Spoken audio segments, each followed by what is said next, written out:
London's initial, tepid response to the attempted assassination of former Russian spy Sergei Skripal and his daughter has been overtaken by the unprecedented international round of expulsions of Russian spy diplomats. Overall, however, the debate, which has continued with calls for Britain to bring more pressure to bear on Moscow, has been dominated by tactical questions of political feasibility. This is understandable but means that Britain has leapfrogged the most fundamental one: precisely, what is it that it wants?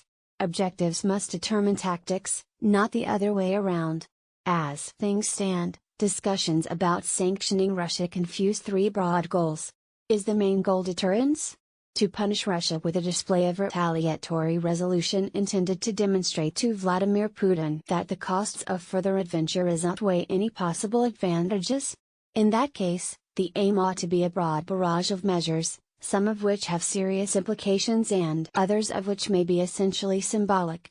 Actions including further diplomatic expulsions, pushing for a boycott of the World Cup, and designating Russia as a state sponsor of terrorism are unlikely to have a substantive practical impact on Russia, but they demonstrate a will to resist. That is crucial, as, until now, Putin's calculation appears to have been that the West's objective strengths, military, economic, political, soft power, were rendered largely irrelevant by the absence of the will to use them.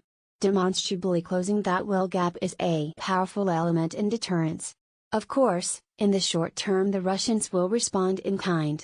Indeed, based on their usual track record, they will escalate. Ultimately, though, this must simply be weathered as the price of defiance. Perhaps, though, Britain's primary aim is to protect itself from the corrupting influence of Russian kleptocracy. Whatever the reasons behind the Skripal hit, much of the Moscow-related violence in the country, after all, seems more associated with the incestuously interconnected worlds of Russian crime and Russian business than with the Kremlin. Besides which, so long as Londongrad remains a haven for dirty Muscovite money, it not only exerts a limited but definite influence on Britain but also facilitates the criminal regime in Russia. In this case, the target must more directly be the money. Britain actually already has a solid array of legal instruments at the authorities' disposal. What it needs is greater political will to apply them. These kinds of cases are notoriously complex and lengthy, consuming the time of specialists without offering any guarantees of success. It is not as if the National Crime Agency, Britain's answer to the FBI, and other forces do not want to chase dirty Russian money, but they need the resources and the latitude to do the job. This is also a project in which further international cooperation would be crucial. Chasing that money and the influence it buys out of London but seeing it find comfortable new homes in Paris, Frankfurt, and New York is only half the job done and will do little to chase in Moscow. Although it will be difficult to persuade others to turn away tempting business, the unexpected support Britain is receiving from European Union partners in particular suggests this may be an opportune moment to convince them that in its experience this money is too toxic to be safe and that this is a Western, not just a British, problem. Of course, the irony is that by driving out Russian money, London would in part be doing Putin's work for him. Since 2014, the Russian economy has been in the doldrums. Furthermore, Putin is a man who understands power better than economics, and he is unhappy to see elites stash their money outside his grasp. He has launched a de-offshorization campaign to try to persuade, cajole, and intimidate oligarchs and minigarchs into bringing their money back home. Along with the stabilization of the economy as a whole, this has had some limited success.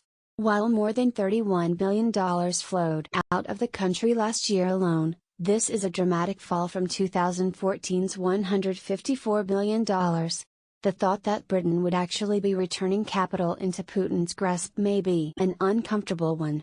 After all, a third possible policy goal would be actively to seek to undermine the regime in Moscow.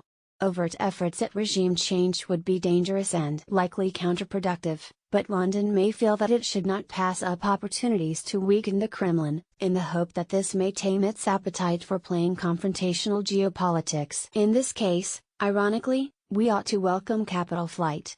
It deprives Putin indirectly of resources, but more generally one of the reasons Putin wants elites not to keep assets abroad is because he fears this could be used as leverage to push them into political activity in Russia or use them as sources of intelligence. Maybe London ought to prove that fear founded. While exerting such pressure on the Russian elite, London could also hit Moscow in the wallet where it truly hurts, the state's capacity to continue to raise money and service existing obligations by issuing sovereign debt that is then bought in the West. Going after this sovereign debt, not the glitzy penthouses of the oligarchs, would represent a serious systemic attack on the Kremlin. There are advantages and dangers in all three approaches. Giving dirty Russian money a pass in the name of undermining Putinism is perhaps the most polluting and risky one, but it is an idea modern Machiavellians involved in behind-the-scenes policy discussions find appealing. Seeking to cleanse Britain of Russian kleptocratic influence is an admirable and overdue goal but does little to deter future aggression. Likewise, a tough escalation of the political pushback against Putin will inevitably mean more flack from Moscow.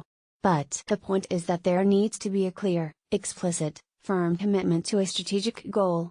Rather than consider what Britain can do, and do easily and cheaply, at that, and then cobble a strategy around those measures, it needs to finally decide what it wants and let that drive the process.